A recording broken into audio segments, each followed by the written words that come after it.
Bismillahirrahmanirrahim. Allahumma salli ala Sayyidina Muhammad wa ala ali Sayyidina Muhammad. Assalamualaikum warahmatullahi wabarakatuh. Kembali lagi di Khatam Al-Quran, baca, renungkan dan amalkan bersama saya Ali Zainal dan tentu saja guru kita Syekh Ali Jabir. Assalamualaikum Syekh. Waalaikumsalam. Masya-Allah. Ini sudah di hari yang ke-10 dan insya Allah kita akan berusaha untuk menghatamkan juz yang ke-10. Tanpa terasa Ramadan ini terus berjalan meninggalkan kita. Nah, mungkin Syekh, sedikit sebelum kita masuk untuk tema dan isi dari juz ke-10, ada nggak sih amalan-amalan yang memang harus kita fokuskan di Ramadan ini? Ya. Bismillahirrahmanirrahim. Saya tertarik sekali dengan ucapan antum, Ramadan mau ninggalin kita. Ramadan meninggalkan kita itu sudah pasti. Yang harus kita jaga, jangan kita yang ninggalin Ramadan. Allah, ya.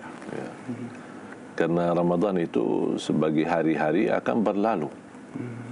Tapi kita jangan menjadi cerita lalu. Artinya kita harus betul-betul mengisi maksimal, menikmati Ramadan. Karena bisa jadi Ramadan bagi kita adalah Ramadan yang terakhir. Ya Allah. Ya, belum tentu, kita tidak ada jaminan kita bertemu Ramadan yang akan datang. Makanya kita harus bersyukur kepada Allah Subhanahu wa taala. Alhamdulillah sudah sampai ke hari ke-10, juz ke-10. Dan inti daripada juz ke-10 ini Allah Subhanahu wa taala membahas peristiwa perang Badar. Ya, karena di suratul Anfal dan sebagian dari surat At-Taubah. Jadi subhanallah, barang siapa yang ingin belajar suratul Anfal, dia ingin memahami suratul Anfal atau ingin mempelajari perang Badar, hayati dan nikmati bacaan di suratul Anfal itu. Karena sangat luar biasa, memberikan pesan, memberikan motivasi, dan kita bisa melihat betapa luar biasa perjuangan Rasulullah sallallahu alaihi wasallam, bagaimana Allah takdirkan pertemuan perang Badar. Karena yang dikejar itu adalah barang-barang berdagang Quraisy, dagangan Quraisy yang sedangkan dibawa oleh Abu Sufyan, yang mereka akan melarikan dari Asyam ke Makkah. Itulah yang dikejar oleh umat Islam di saat itu. Hanya mengambil barang-barang dagangan mereka. Tetapi Allah Subhanahu wa taala merubahkan apa yang mereka cita-citakan. Ternyata Allah Subhanahu wa taala bertemukan mereka dengan musuhnya. Karena terbawa berita kepada Quraisy, pimpinan Quraisy, ini kaum muslimin bersama Nabi Muhammad mengejar barang-barang kita, hasil dagangan kita, yang dibawa oleh Abu Sufyan. Abu Sufyan di saat yang sama juga mendapatkan berita, makanya dia merubahkan jalan, merubah arahnya. Dia merubah arahannya. Kemudian akhirnya sahabat keluar untuk mengejar Abu Sufyan, sedangkan Quraisy juga keluar untuk melamatkan Abu Sufyan dengan dagangannya. Akhirnya Allah Subhanahu wa taala takdirkan mereka bertemu. Karena ini memang ketika sudah diperintahkan atau sudah turunnya ibadah jihad fi sabilillah untuk membela Islam, disitulah terjadi takdirkan Allah Subhanahu wa taala pertemuan ini harus ada. Karena sudah musuh nyata dan juga Islam nyata, sudah jelas. Hak sudah jelas, batil sudah jelas. Makanya harus ada istilahnya keputusan yang nyata, dan disitulah Allah Subhanahu wa taala menceritakan peristiwa apa yang diniatkan oleh sahabat, bagaimana Allah rubahkan kejadian ini, bagaimana Allah bertemukan. Semua ada di dalam suratul Anfal ini di juz yang ke-10. Walaupun di awal suratul Anfal masih bagian juz 9, kemudian lanjut sisa suratul Anfal di juz ke-10. Salah satu yang menarik di juz ke-10 ini adalah sesudah suratul Anfal ada suratul Taubah. Dan suratul Taubah ini salah satu surah yang tidak ada Bismillahirrahmanirrahim. Jumlah surah di dalam Al-Quran 114. Tapi jumlah Bismillahirrahmanirrahim juga 114. Tapi ada orang berkata, maaf, Gimana surat Bismillahirrahmanirrahim sama dalam jumlah surah Al-Quran, sedangkan surah At-Taubah kan tidak ada. Semestinya surah At-Taubah kalau tidak ada Bismillah berarti jumlah Bismillah 113, tidak sama dengan jumlah Al-Quran 114. Tapi ternyata surah An-Naml ada 2 kali Bismillah. Di antaranya diawali Bismillahirrahmanirrahim, kemudian di tengah surah innahu min Sulaiman wa innahu bismillahirrahmanirrahim. Alla ta'alu alayya wa atuni muslimin. Makanya jumlah Bismillahirrahmanirrahim ada 114 di dalam Al-Quran.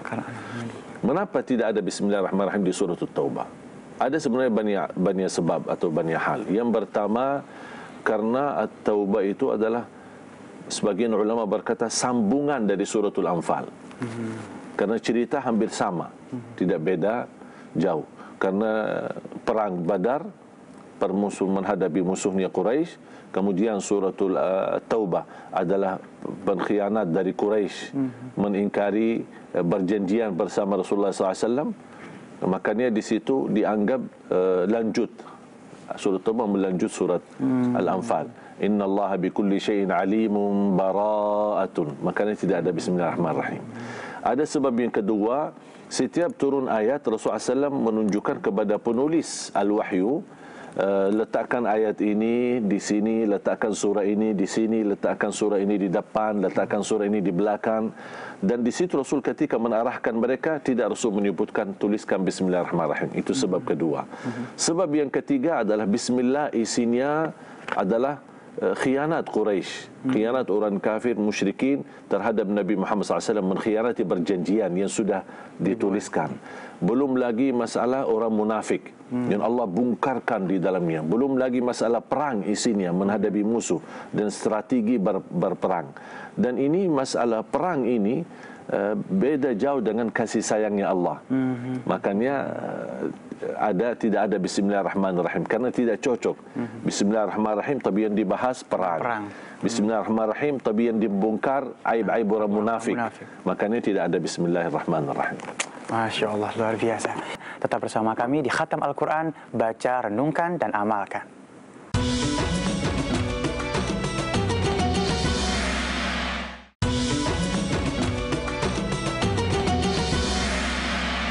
Kembali lagi di Khatam Al-Quran, baca, renungkan, dan amalkan. Syekh, ini apa sih keutamaan pada saat kita kumpul, majlis taklim dan mengkaji Al-Quran? Silahkan. Ya. Memang ada berita dari Rasulullah SAW, menurut saya berita gembira.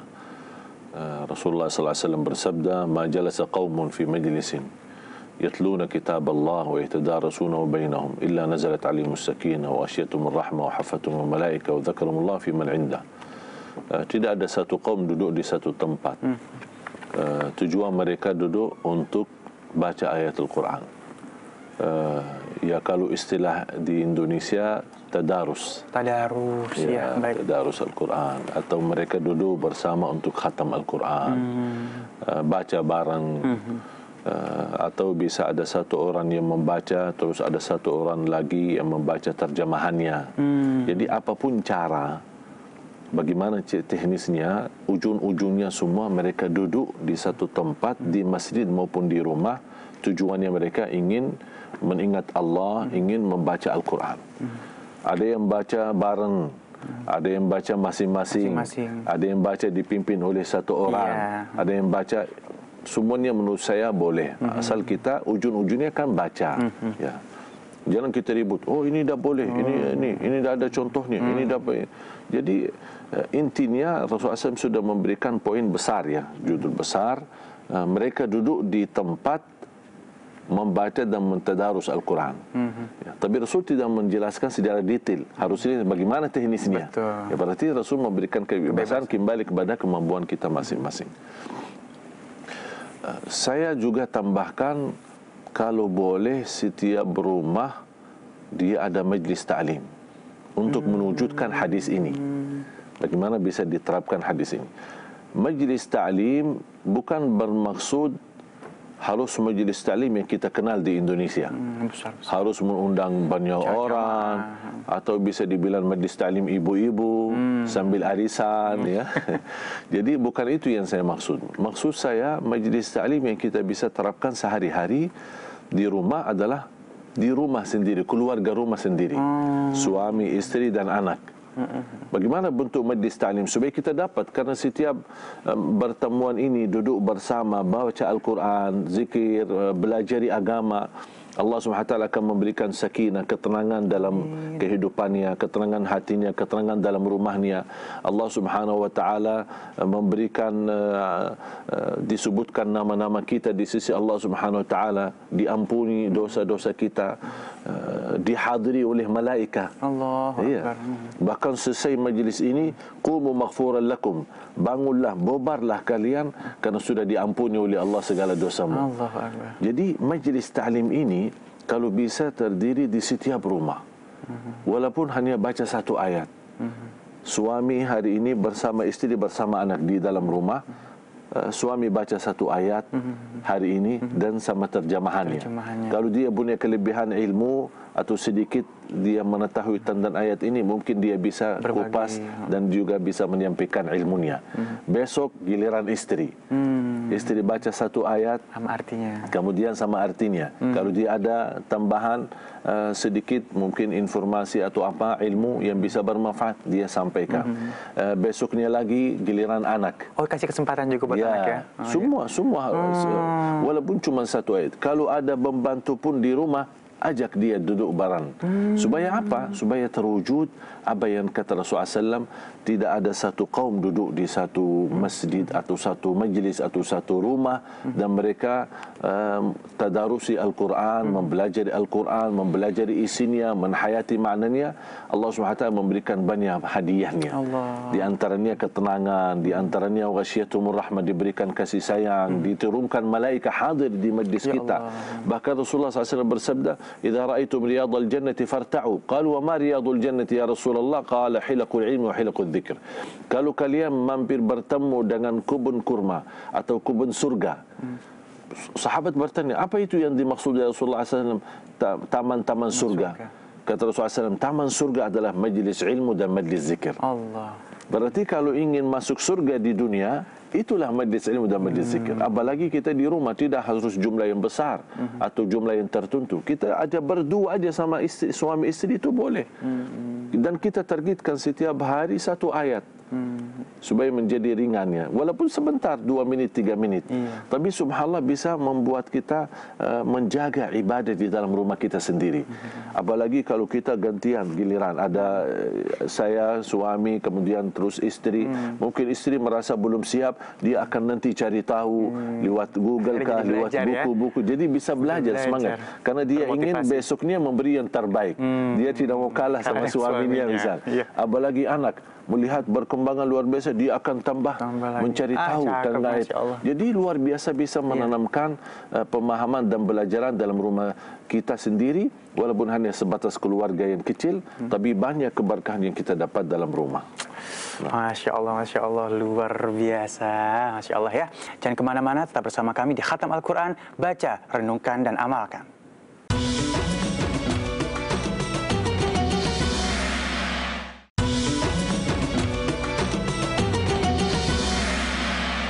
Kembali lagi di Khatam Al-Quran, baca, renungkan, dan amalkan. Masya Allah. Dan alhamdulillahirrahmanirrahim, Syekh, baru saja kita menghatamkan juz yang ke-10.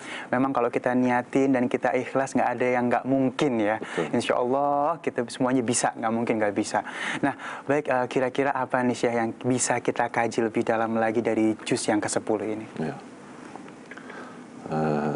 Terima kasih Mas Ali. Ini ada yang disampaikan kita, kalau kita ada kemauan pasti bisa. Kalau Imam Syafi'i aja dalam satu Ramadan dia khatam 60 kali. Masa kita tidak bisa satu kali? Allah. Berarti setiap harinya 2 kali. 2 kali khatam. Jadi kita masa tidak bisa satu kali? Allah. Apalagi alhamdulillah dalam adanya acara khatam Al-Quran, kita bisa ngaji bareng, bisa kita kaji bareng, bisa kita menhayati bersama-sama. Dan ini kesempatan yang luar biasa. Betul. Di acara khatam Al-Quran ini bisa menambah wawasan buat kita dan juga bisa cek bacaan kita, bisa dapat juga memberikan pertanyaan. Jadi mudah-mudahan insya-Allah acara khatam Al-Quran ini bisa menjadi motivasi buat kita semangat ya. Istilahnya kadang-kadang kalau kita lagi sendirian mau khatam Al-Quran banyak malas. Malasnya. Makanya ikuti acara ini, insya-Allah tidak malas ya.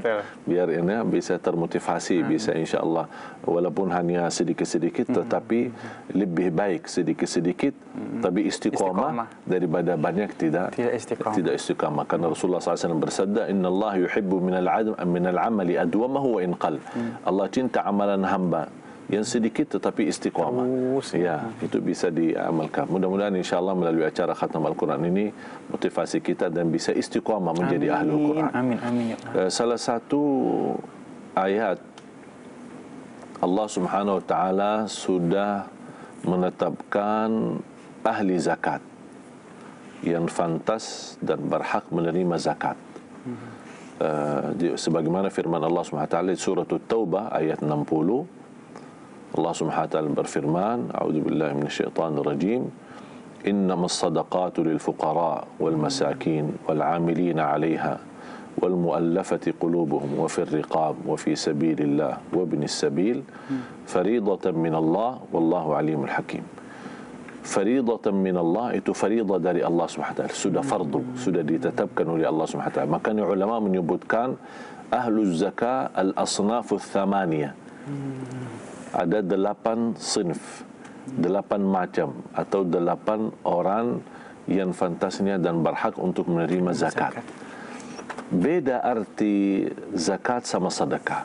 Kalau sedekah kita bebas, sedekah ke masjid, sedekah untuk perbaiki jalan, sedekah untuk sumur air, sedekah untuk misalnya sekolah, ya anak-anak tahfiz.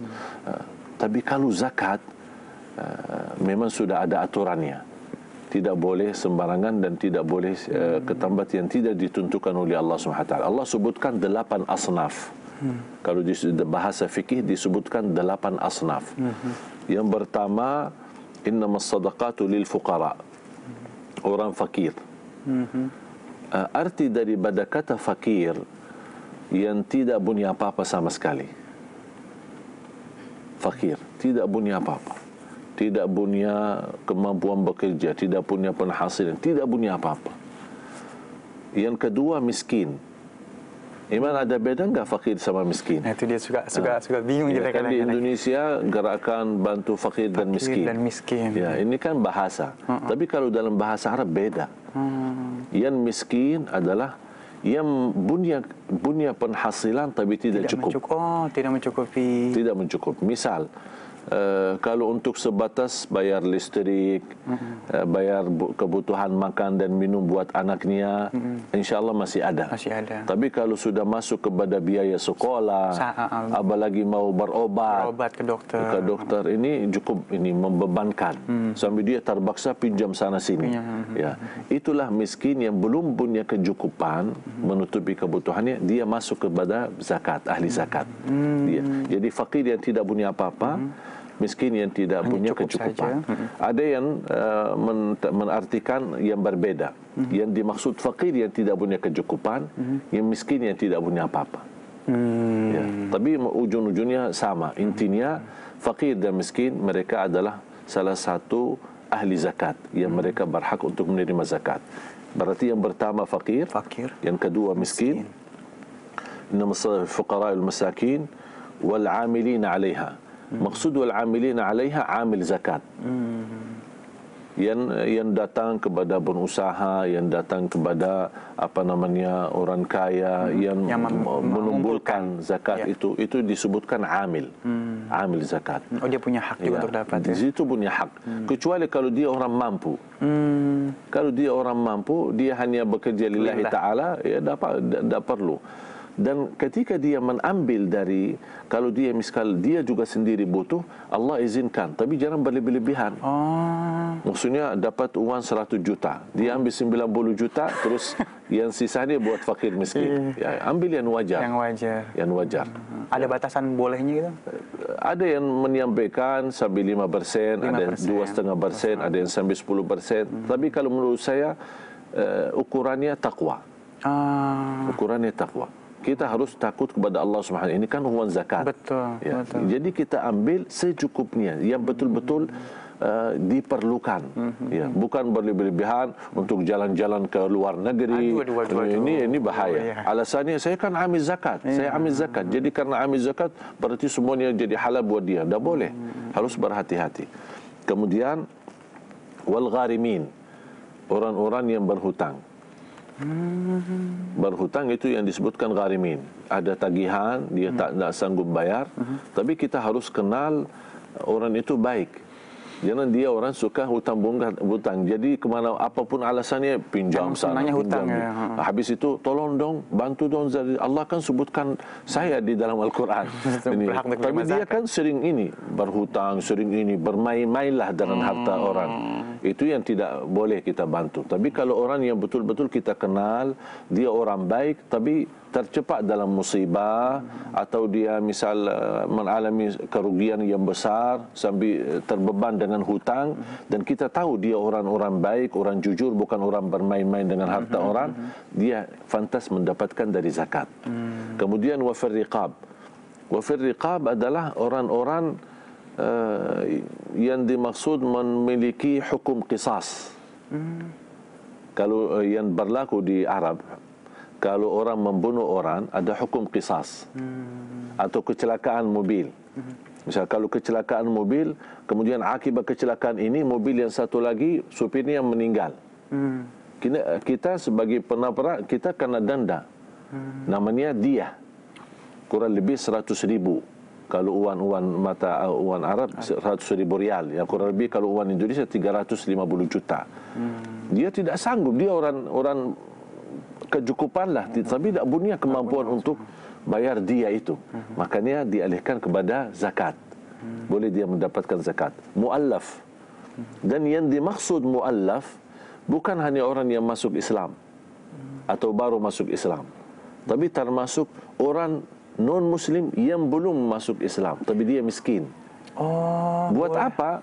Mu'allaf ingin memberikan perhatian, menenangkan hatinya, supaya tunjukkan kepada dia Islam berduli.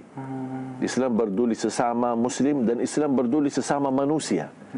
Jangankan manusia walaupun beda agama, sama mohon maaf binatang saja Islam memberikan perhatian. Makanya tujuannya apa? Tujuannya ini supaya dia bisa merasakan kasih sayangnya Islam. Itu namanya mu'allaf. Supaya menarik dia, menarik perhatian dia, ini loh Islam. Islam tidak melarang kita berbuat baik sama orang-orang yang lain, walaupun beda agama. Jadi mu'allaf ini bukan hanya orang yang kalau di sini sampai usia 50 tahun masih disebut mu'allaf. Ya. Tapi yang dimaksud kata mu'allaf, yang dia mau masuk Islam, tapi masih belum begitu yakin. Tapi dia sudah mulai belajar. Ini namanya proses mu'allaf. Kemudian atau orang masuk Islam tapi baru tahap, ini baru juga mu'allaf. Tapi kalau sudah sekian sampai usia 80, ini Pak mu'allaf. Mu'allaf baru masuk Islam ya? Dah sudah 50 tahun. Bukan mu'allaf lagi. Ya. Terus yang ke-7 adalah wa fi sabilillah. Wa fi sabilillah, orang-orang menuntut ilmu, ini kan fi sabilillah. Orang-orang yang seperti saudara kita di Palestina menghadapi musuh di kota Gaza, sering diserangi. Ini mereka kan fi sabilillah, seperti berjihad fi sabilillah. Kita boleh bantu mereka dengan uang zakat yang dimaksud. Terus yang terakhir adalah wabnis sabil. Wabnis sabil adalah orang musafir, berjalanan jauh. Kita tahu ada orang mampir ke rumah kita, tetamu dari luar atau dari perjalanan cukup jauh, naik bis. Namanya mereka ini mengalami banyak hambatan di jalan. Boleh kita bantu mereka, misal mereka mau lanjut perjalanan, ini Pak, kita titip maka buat perjalanan. Walaupun itu uang, mereka tidak harus tahu itu dari zakat, tapi kita tahu ini dari zakat saya. Tapi tidak perlu setiap orang datang, maaf ini zakat ya, ijab kabul ya. Nah, itu tidak perlu. Iya. Jadi kita hanya memberikan, kita sudah Allah tahu niat kita. Dalam hati aja. Ya. Karena mohon maaf tidak, mungkin ada orang tersinggung kalau dikasih uang zakat. Betul. Atau bisa ada orang miskin tapi sombong. Ya, kalau uang zakat tidak mau, saya mau sedekah aja. Iya, bisa. Jadi kita harus menjaga masalah ini. Akhlaknya juga dalam berzakat. Jadi kita memberi, tidak perlu kita terlalu fokuskan dan mengucapkan, dan kita tidak perlu meminta balasannya. Misal kita memberikan, ada orang suka memberi, doain ya. Ya, kata ulama, kalau kita meminta sesuatu berarti itu balasan dari apa yang kita beri. Tapi kalau kita memberi tanpa meminta berarti Allah yang akan balas. Masya Allah. Allah terima zakat kita, terima sedekah kita, dan Allah akan balas dan mengganti yang lebih baik. Baik, luar biasa. Baik, terima kasih Syekh, dan seperti biasa kita sudah ada rekan dari Instagram yang ingin bertanya kepada Syekh. Nama Instagramnya adalah @devi_dwi_noviati. Kita lihat pertanyaan seperti apa. Allahumma arhamna bil Quran. Assalamualaikum, Syekh Ali Jaber. Saya ada pertanyaan. Dalam surat An-Nisa ayat 34 dikatakan bahwa perempuan yang soleh adalah yang taat kepada suaminya. Namun, bagaimana apabila yang terjadi itu adalah kebalikannya, di mana seorang suami itu taat karena takut kepada istrinya yang dimonitor terus gerak-geriknya dan membuat orang-orang di sekitar sang suami tidak nyaman, sehingga sang suami itu juga tidak memiliki wibawa di mata orang lain. Bagaimana hal ini dalam pandangan Islam dan apa solusi untuk masalah seperti ini? Mohon penjelasannya. Terima kasih. Wassalamualaikum warahmatullahi wabarakatuh. Masya Allah, luar biasa. Saya juga pengen langsung tahu jawabannya, tapi ditahan dulu. Nanti kita akan kembali setelah pesan-pesan berikut ini. Tetap bersama kami di Khatam Al-Quran, baca, renungkan, dan amalkan.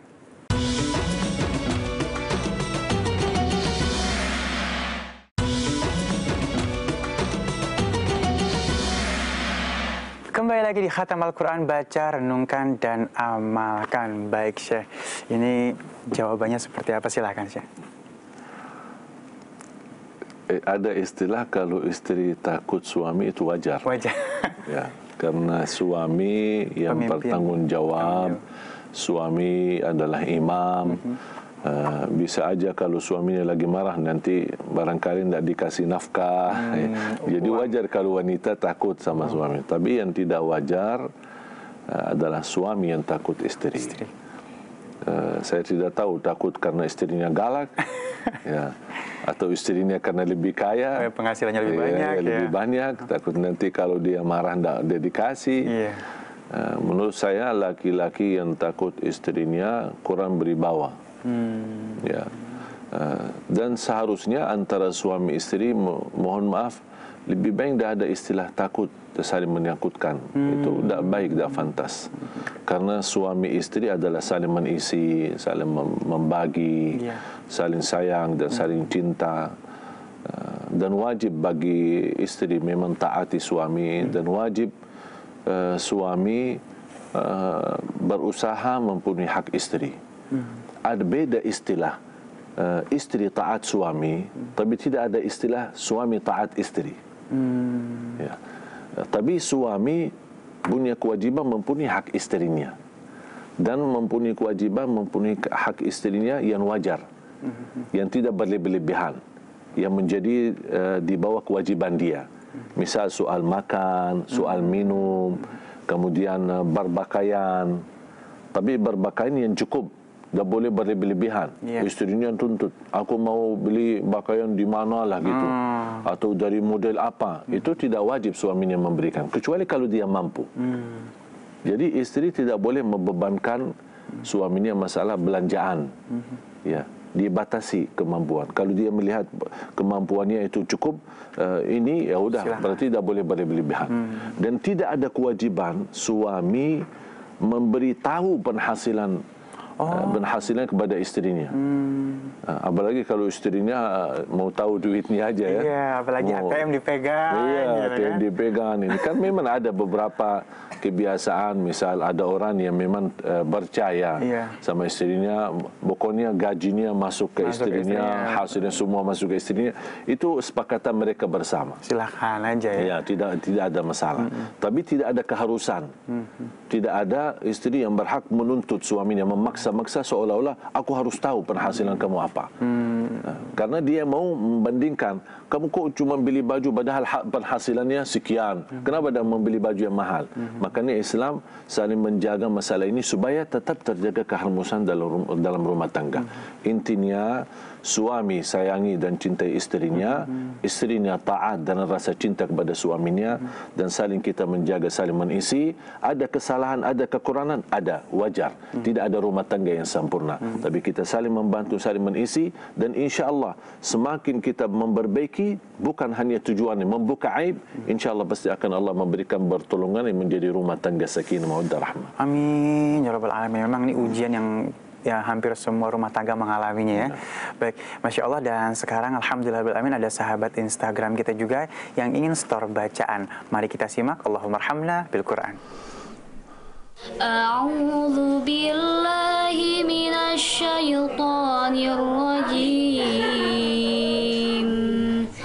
Bismillahirrahmanirrahim. Inna syarrad dawabi 'indallahi alladzina